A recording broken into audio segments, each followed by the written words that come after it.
So today I'm going to be filming a best and worst of the high street video. I mentioned in my last video that I filmed that I was having a bit of a problem kind of thinking of content and video ideas that I wanted to film for you guys, and I asked if any of you had any recommendations, and this was the first one that I got, so I figured that it would be the first one that I sat down and filmed.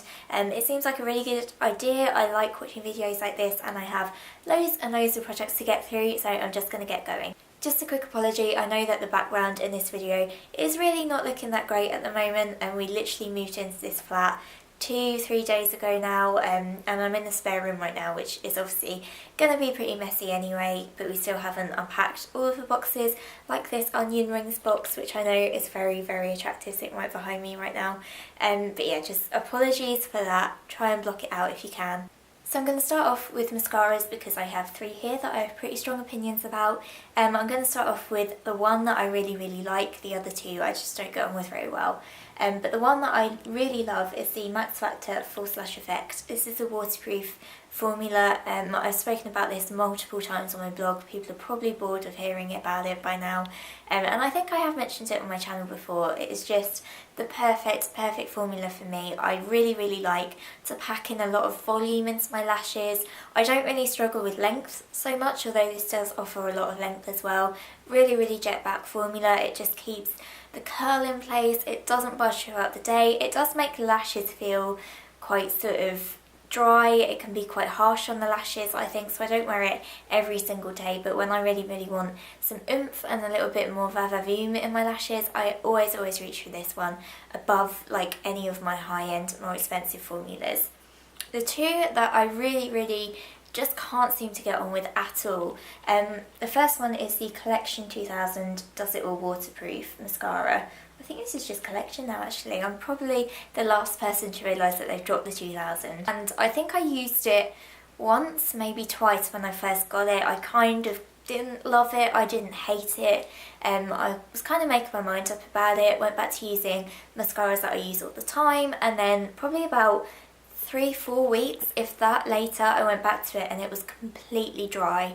I had screwed the lid on properly, it was just flaky. I use it now and it just, literally the flakes just fall down onto my cheeks. It's not a great mascara anyway, to be honest. It doesn't provide the volume that it promises to provide, and yeah, I'm just not a fan of that at all. It is really cheap, but if you're going to use it for about 2 weeks, then I don't know, you might as well just spend a little bit extra and get one that's gonna last you a little bit longer. The other mascara that I really unfortunately can't get on with is a new release from Rimmel, and it is a Wonderful Mascara. I'm not going to talk about the packaging. I've spoken about the packaging on my blog. I know it's a love-hate thing. The colour it offends me. I'm not going to lie, it really does offend me. But the formula itself, I guess the kind of USP of this is that it does contain argan oil, which is brilliant. It does kind of promise to really condition and nourish the lashes, and my lashes did feel incredibly soft when I used this.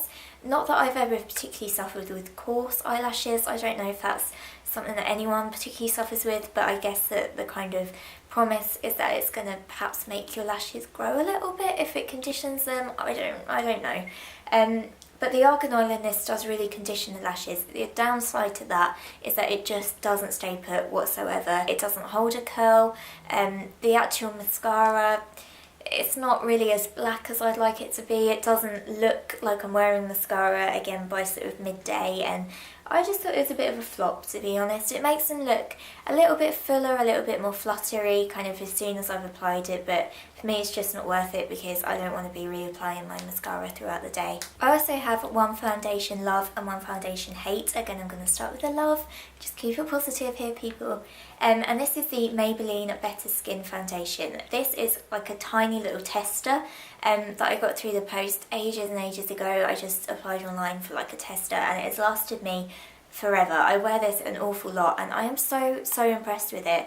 I haven't used a Maybelline foundation probably since like high school. I don't know, I just can't remember really using one. I don't remember really loving one even back then. But this just offers quite a full coverage. I'd say it's quite a good medium to full coverage, but it just looks like skin. It looks incredibly natural, it feels incredibly comfortable, it doesn't cling to dry patches, it doesn't oxidise on the skin. It really is comparable to a lot of the kind of higher end foundations that I like using, like the Laura Mercier Silk Cream. I'd maybe compare the finish to that a little bit. It's quite a sort of satiny finish, it feels really light, it feels really fresh, but it still really makes the skin look very perfected. And yeah, it's one that I wasn't kind of expecting to fall in love with, but I kind of have fallen in love with it a little bit. Foundation dislike is one that I mentioned before on my channel, and I know even then it caused a little bit of a stir. It is a foundation that a lot of people love and a lot of people get on with, and it is the L'Oreal True Match Foundation. Sadly, I really have given this as much of a shot as I can give it.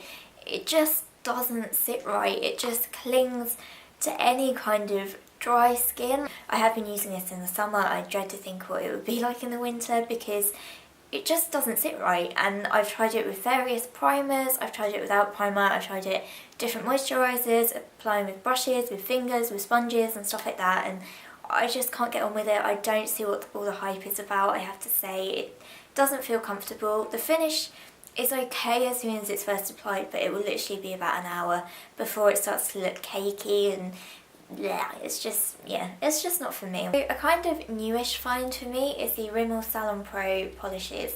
I have the shade Hip Hop and the shade Oh Mr. Darcy here. These are my two favourite shades. If I had a negative thing to say, it would be that not that many of the shades really appeal to me that much. There's a lot of kind of purples and blues and oranges and things like that, which I just don't wear all that often. But if you do, then great for you. These polishes are fantastic. They are probably my favourite formula. They have a really thick fat brush. If I can show you, if I can get the lid off.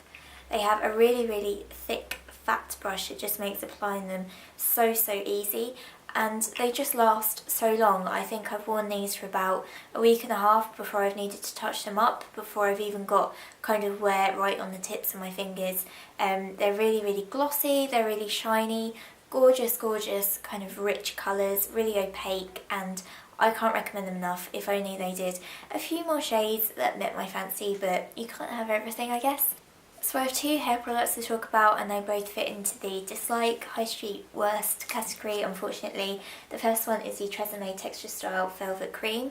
For those of you who read my blog and things, you will know how much I love the Bumble and Bumble texture hair undressing cream. I absolutely adore it. It does cost a fair amount of money for something that kind of just dishevels the hair and makes your hair look unwashed straight after you've washed it, but that's the look that I like, so I go for that. And I bought this. I thought it would perhaps be a bit of a dupe. It's a lot creamier in formula. I'd say the Bumble and Bumble one is slightly more sort of gel-like, a little bit thicker, and this just kind of leaves the hair feeling quite sticky.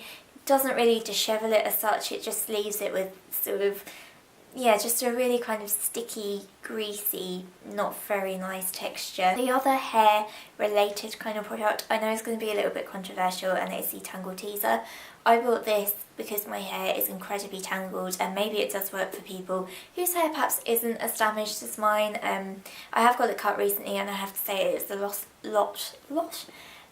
less tangled now than it used to be, but it just doesn't cut it for me. There are far better kind of detangling hairbrushes out there. I actually, at the moment, I'm just using like a regular back combing brush from Denman, which I find detangles the hair a lot better, is a lot more comfortable than this. I don't really like the handheld thing. So that's it for my high street best and worst. I really hope that you like this video, and I will see you guys soon.